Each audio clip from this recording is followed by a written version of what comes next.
Good afternoon, I hope everyone's well today. Thank you for watching, it is appreciated.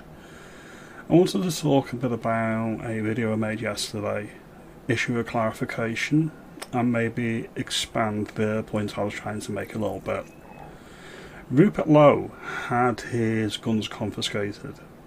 I misread the article and I assume that happened recently when a complaint was made about his conduct, shall we say, within the Party Reform UK, and several accusations that were made by the chairman, Mohammed Zayed and Yusuf, against Mr Lowe. Apparently there was an incident in February and in December. My understanding is that this happened, the confiscation of the firearms happened yesterday or this week. This isn't true. It happened earlier. It happened when the report was made to the police, which tracks with my understanding on serious issues with firearms, and if the police think there is a legitimate threat or even a small chance that the threat was real, and there's a chance that the person with the firearms could and would use the guns. So that tracks with my theory, and I did think it was a little out of place that the police would have had that information and wouldn't have acted on it because they can't be too certain. Insert what happened in Dunblane, for example. So yeah, you cannot be too careful with firearms, so that tracks, and it sort of adds to the theory that I already have. Now, I went on a little bit of a mind experiment today, and I went in a little bit of a rabbit hole, and I wanted to expand the point I was trying to make. The press knew about this. The press knew about what happened to Rupert Lowe, meaning the guns were confiscated. They withheld that information until the opportune moment.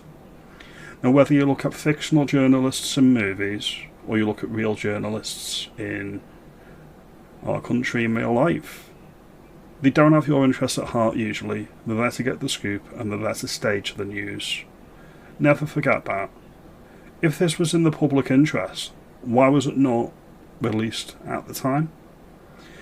Because it was more politically opportune to do it yesterday when there was two negative stories against Reform UK coming out in the press, and they wanted to divert attention. And that is my opinion on that matter. Catherine Blakelock issued a filing to the police about alleged wrongdoings of Nigel Farage. Nothing's been proven, it is just an accusation. And another story that Rupert Lowe had his own independent report into the handling of his investigation by Reform UK, which is separate from the parliamentary investigation, which, as far as I understand, has not even started yet. So it's a diversionary tactic in my view. So that's the first point I wanted to clarify. That's out of the way. What do Rupert Lowe, Yaxley, that Tommy Fellow, and Russell Brand all have in common? They're all outside the establishment at the moment. They're all outside the sphere of influence. Tommy and Rupert Lowe were very vocal about certain historical and ongoing crimes against the white British working class girls of this country by predominantly Pakistani Muslim men. The establishment don't like that. And with Russell Brand, he was very, very establishment, even very critical of Nigel Farage, up until a few years ago, when he became a born-again Christian and decided to start questioning some perfectly safe and effective medical interventions that may or may not have been pushed by our government. It's just curious when you think of it that way. I'm not downplaying accusations of serious crime. What I am saying is the timing is highly suspect. The crimes that Brand was actually accused of are very difficult to prove, even when you go to the police straight away. What chance do you have if it's 20 years down the line? It'll boil down to a he said, she said. I think the process is the punishment in my view. Why would they do this? I think they've got dirt, or they've got things they can use on most people that are either in the public eye or are politicians. That's why Rupert Lowe was a bit different, because he's not been a politician, and as far as we know, he's an upstanding citizen. Tommy, on the other side, is different. Tommy has a checkered past. Whether you're for Tommy or against Tommy is besides the point. They can use that to gatekeep him out of establishments or getting answers that the working class people of this country deserve and need. They can just point the finger and say, you are a criminal. We don't have to take you seriously because you are a criminal, irrespective of what the crime is. And then, as I say, you look at Mr. Brand. Okay. He was very, very establishment up until a few years ago. That's when they turned on him. If you look at the establishment, broadly speaking, they'll make all your dreams come true.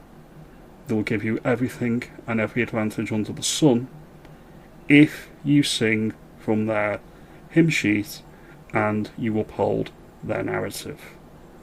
Now, maybe this goes the highest in the realm. Maybe this goes all the way up to His Majesty himself. This isn't an accusation. This is merely a pondering. This is merely a thought experiment. Let's keep it in the hypothetical, just for the sake of argument. Maybe it goes higher. Maybe it goes international. Maybe it goes global. Who's to say? Nothing's certain for any of us. All I'm doing is putting out a gentle musing. It makes you think, how many criminals are running the country? How many criminals are actually deeply, deeply interwoven with the fabric of our society? And we don't know, because the media doesn't want you to know. The legacy media, that is. We're getting new media now. We're getting people that aren't regulated the same way, and that's why they're coming for us with the online safety bill. This is all a theory. Nothing. I could say more, but I won't, just to be certain. Okay, don't have me whacked. I would finally say that the blob manages all of this. This is above any politician. There's no accusation directly against Farage here either, even though people are saying blame Farage for what's happening to Rupert Lowe. What I'm saying is, I think it's far more likely that the blob have dirt on Farage, and they're using that as leverage. They go round following people, tailing people, little black books, making sure that they know all of their comings and goings. Again, that's just my theory, that's just my thought experiment for today. Now, if you like this video, let me know, comment below. Maybe share the video. Maybe I'm giving you food for thought. Maybe you think I'm completely insane. I don't know. Maybe I've watched too many conspiracy theory shows when I was younger. If you like this video, subscribe. I'll see you in the next one, and have a good afternoon.